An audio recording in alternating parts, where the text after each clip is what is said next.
In today's video, we're going to show off a month's worth of modifications to my 2024 Rubicon 392.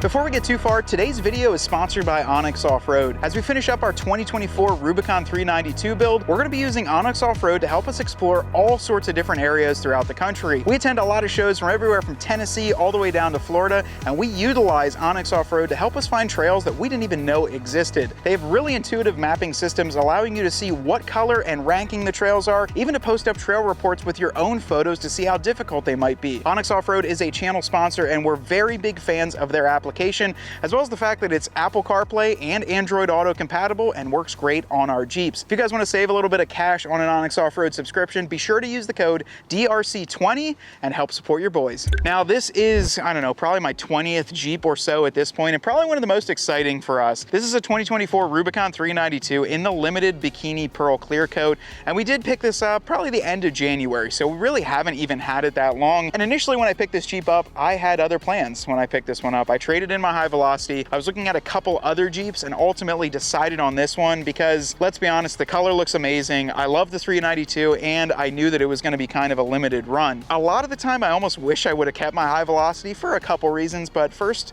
the payment was about half of what this is. Secondly, I absolutely love that Jeep. It was really built up and awesome. And then third, I mean, I just love the yellow of it. But I'd probably say more of a fan of building the Jeep. I like to go out and use them, but I really enjoy the build process. So we started off with a 3.5-inch Clayton Overland Plus suspension system on this Jeep. And then we threw on a set of 40 by 13.5 on R17 wheels. And we got the KMC grenades on there. So we kind of started off with a very good foundation, but quickly realized all of the other things on this Jeep needed to go to make clearance for the 40s and really articulate the way that we wanted to. Now, Motobilt came in clutch as a channel sponsor, and we've worked with them for a very long time. I've bought a ton of parts from them over the years. We've outfitted my yellow Jeep, Ryan's Jeep, a lot of my other older Jeeps. We trust their quality, we love their products, they're built in the USA, and as you can see behind me, this thing got the full Motobilt treatment. So we took this thing under the knife, and hopefully you guys have had a chance to see that video, but we basically started from scratch. We broke it down to just the tub of the Jeep and then started adding everything on. So not only did we do the HighLine aluminum front and rear fender flares, we also did their new high clearance front and rear inner fenders, and then on the side of the vehicle, we went with their unlimited crushers. So we got the unlimited sliders on there, where you actually drill into the side of the body, put rib nuts in, and then it completely tucks underneath and gives you a boat slider up underneath there. We also did bumpers on this, so I hope you guys have watched the videos, but if you haven't, this is kind of a good overview of everything that we've done. On my last yellow Jeep, I bought a crusher bumper and had it powder coated black on there.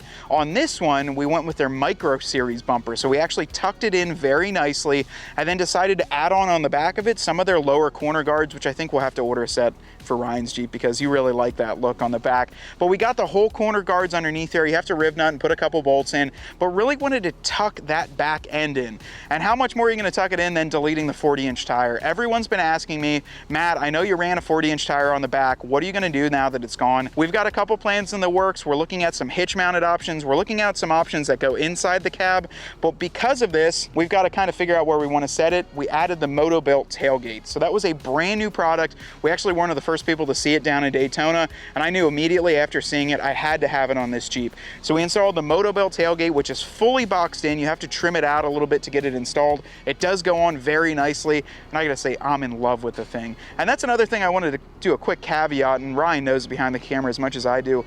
When we work out a build like this, everything that goes on our Jeeps is something that we want to put on our vehicles. None of this on my Jeep, none of this on Ryan's Jeep is something that's like, hey guys, put this on, we want you to do this. Right, Ryan? You can agree behind the camera. I know Ryan's staring at the thing looking at me, but everything we want on our Jeeps goes on it. So when we pick something out, it's because we like it, we like the function of it, we like the brand that's making it. So everything on this build is exactly the way that we kind of built it out to be. And then to match that up, the ultimate kind of elephant in the room, those taillights. Ryan, how about those Motobilt flush mounted taillights? Man, some people were not happy about those. I love them. I think they look fantastic. As soon as I saw them, once again, I thought it was a game-changing mod. I thought it was a game-changing part. I hadn't seen anything like that. All the people that were hopping on Oracle and saying, these are the best things since the Stone Age, I would comment back and say, do you have any issues with them? How are they working for you? Well, blind spot doesn't work half the time. I've only had a couple LEDs go out, so there's some problems with all the other brands on the market. The Motobilt ones look fantastic in my eye. I really, really like the way they perform. And not only that, we actually just sent them down to Distinction Applied, got them back, and they are fully paint matched. So they blend in perfectly on the back there, and really something that I'm excited for. I did skip one thing though, as we were talking about bumpers. We added on also on the front, much like Ryan's Jeep, the Motobilt Crusher HD. Didn't opt for the bull bar, just the flat top there, because I think I might add maybe an SS5 on either side or something else over there. And then we got the skid plate on there on the bottom too. I've got the Rubicon, which means I have the full electronic sway bar disconnect. Didn't want to have that bashed on the trail, as I still have it installed there, so we did go with the skid plate underneath. And then 2 or 3 big items that you guys didn't get to see when we were talking about them because we installed them off camera, got some shots while we were doing it. We did the full Motobilt belly skid plates for this, as well as the full Motobilt diff covers. So we got all of that dialed in underneath, the full belly skids and the diff covers, which actually went in fantastic. I gotta be honest with you guys, belly skids can sometimes be a tricky thing, measuring, marking them all out and getting them to mount upright. The Motobilts went on very, very well. They look awesome, even though you can't really see them because I got them powder coated in black. But that's what I wanted to get this Jeep to. I wanted to get everything clearanced out and ready to go wheeling it, including those belly skids. You guys know as much as I do, a lot of parts underneath these Jeeps are very expensive. I wanted to protect them, make sure they were ready to go before we go take it out, which we are planning a big trip in September. So stay locked into the community tab, as well as our Instagram and Facebook. We'll have everything posted up there. Now that we've kind of worked out all the parts that are on this build, let's talk about kind of the purpose of this Jeep and maybe what you guys should expect if you're looking at a build of this caliber or doing all of this yourself in the shop. So the purpose of this Jeep, right? I've had a lot of Jeeps. I've owned a ton of them. A lot of guys don't really understand. Some people haven't been following the channel forever or seen where Ryan and I have been in the past. We've been building Jeeps for years. So the purpose of this build was to kind of stretch our creative legs a little bit and see what we could do with the 392. Every time I look at Jeeps, I get ideas. I see you guys do your viewer rigs. I see people submitting. I see Jeeps at shows. I'm always gathering those ideas and kind of formulating what I'd like as an ultimate vehicle. This one brought a lot of tips and tricks from Dan, the owner of Motobilt. I figured if I was gonna do a 392, I kind of might as well go crazy, chop the fenders off, and really go nuts with it and give it something that we're proud to do. But ultimately, a lot of this, the purpose of it was to narrow it down, to lighten it up a bit. So these Jeeps are heavy with the 392, with the 40s on it, with everything else that we've added to it. It has gained a ton of weight. So by doing all the Motobilt parts here, we aimed at losing a lot of weight where we could, and then adding it where we needed it more structurally. So we added bigger skid plates underneath, we added the rock sliders on the side, but then in the fender flares, we wanted to lighten it up with a little bit of aluminum on there. I gotta tell you guys, leaving that 40-inch tire from the back end, dropping the tailgate and dropping the carrier made this thing feel like a whole different animal when I'm taking off with it. It really changed the vehicle's dynamics, the way it performs, and honestly, I'm very happy with the purpose of this vehicle. The purpose of it is to be able to take this down tighter trails, which we have here in PA, and I really noticed how wide it was down in Ocala when we were going through and pinstriping everything. The width of this Jeep was insane, so I wanted to narrow it down where I could and then also make it a lot stronger on the underside. On today's viewer rig of the video, we're checking out Eric's beautiful Jeeps that we've got here today. Eric is a local Pennsylvanian, is actually pretty close to where we're at. So he has had a solar yellow 2006 TJ Rubicon with both tops and honestly ran that thing for 13 awesome years and then started having a couple problems with it. So last month he actually decided to replace it with an Anvil 2024 Jeep Wrangler JL Willys 4xe. So he decided to research it, and he said he loves that our channel comes in bite-sized segments that he can watch and get a lot of information out. And you know, Eric, we really appreciate those kind words. So he actually said he moved away. He said he was a 10th generation Lebanoner. So that's kind of like us. I don't think I'm that many generations in, but cool that he's really close to us. Beautiful Jeep. And Eric, thank you so much for submitting and your kind words. If you guys want to have a chance at your rig being featured, be sure to hit us up through email or send us a message. Now let's talk about a little bit of the process of building a Jeep like this. I mean, a lot of guys, when they see this at a show, they kind of look at it and they're already like, man, I wouldn't have the gumption to drill into the side of my vehicle.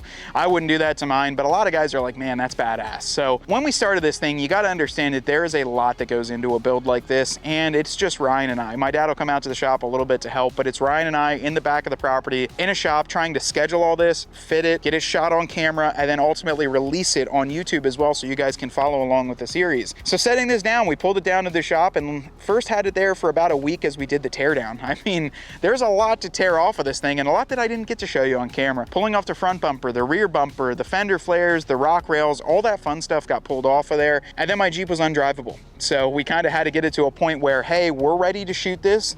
Let's start drilling into your Jeep, adding rib nuts, cutting, grinding, making sure everything fits perfectly, getting it all mocked up in raw finish, and then getting it all sent out to powder coat. And as we were in the middle of that process, I kind of had a revelation. So while I was sitting there and I had it all raw, we had all the aluminum fenders on, a couple other things on, and we drove it down to Joe's to get some other work done. He was talking, I was thinking, you know, I really like the aluminum look of this. I kind of like the silver on there. And what I was thinking to myself is, there's not a ton of black left on this Jeep once I pull all this off. Maybe I'll do silver as the accent color. The first thought was to get everything paint matched. Let's get it powder coated. We'll send it down to Brian, add a distinction applied. We'll get it all paint matched. Well, as the weeks, plural, went by of installing, prepping, powder coating, reinstalling, working around my schedule, Ryan's schedule. I have my little kids at home driving my dad's Jeep around. I said to myself, if we want to get this Jeep realistically done for Jersey Jeep Invasion, I'm going to spend a lot of late nights bolting everything back on and getting it all finished right. And we're going to have to take it all powder coated like this. God forbid, it looks fantastic anyways. I think the goal though in the future is to get some parts paint matched. I wanted to do the top of the fender flares and maybe some of the other accents, including the big tailgate, which everyone says, including Ryan, he's like, I think that would look better.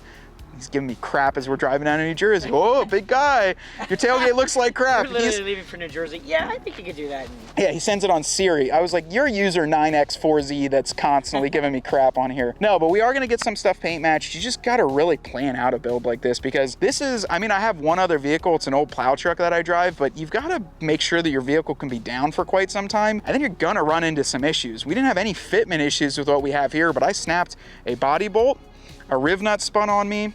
I had a couple other things that I was like, man, I'm missing this piece. I need to run to the auto parts store to get. There's a lot that can pop up like that. And the more prepared you are, Ryan can tell you. Did you get cut the one day too? You got like an injury, I feel like. Oh, I'm all, dude, I was like, my thumb, my thumb kept getting, this thumb got like smashed about 5 times. And then I was cutting something else and it got smashed yet again. And that's one of those, like when your wife comes out, it's like, how's everything going? And you're like about to throw a wrench through the wall. That's what was happening. Ryan can attest to you, I'm very big on planning. So we got all these parts, we got them all shipped in, got everything inventoried. So I was writing down what parts were what hardware bags were what, sending it all to powder coat. All that takes a lot of organization and it's so much fun though. You know, I gotta be honest with you, like, I don't wanna act like this is like such a burden to do and you shouldn't try it. Like, it's just a little bit different, as I mentioned to Ryan, than being a normal Jeep guy who just gets parts in and goes out in the garage and throws them in. We plan everything out. So everything is planned, everything has a purpose, everything is on camera here too, which takes some time, but we're happy to take you guys along with this process. And yes, there are much crazier builds out there. There's tube chassis, there's buggies, there's King of Hammer stuff. But when you're taking a brand new vehicle and doing this to it, you wanna make absolute sure that you're doing a good job. So we pride ourselves on our builds and we're just really happy to show this one off in front of you. I hope you enjoyed the series of this. You know, maybe there wasn't a lot of parts on here for you, or maybe you got a lot of ideas from it. I just saw a girl at a Jeep show down in Carlisle and she said after seeing the HighLine fenders, that's what she's going with on her Gladiator. So you love it, you hate it, maybe you got some ideas from it. We're happy to show it here on Dirt Road Cred. That's what this channel is about. Everything from mild to wild like you see behind us and all those in between. We're here for it and we're gonna show it off to you. For myself and Ryan behind the camera here at Dirt Road Cred, we want you to get out there and earn yours.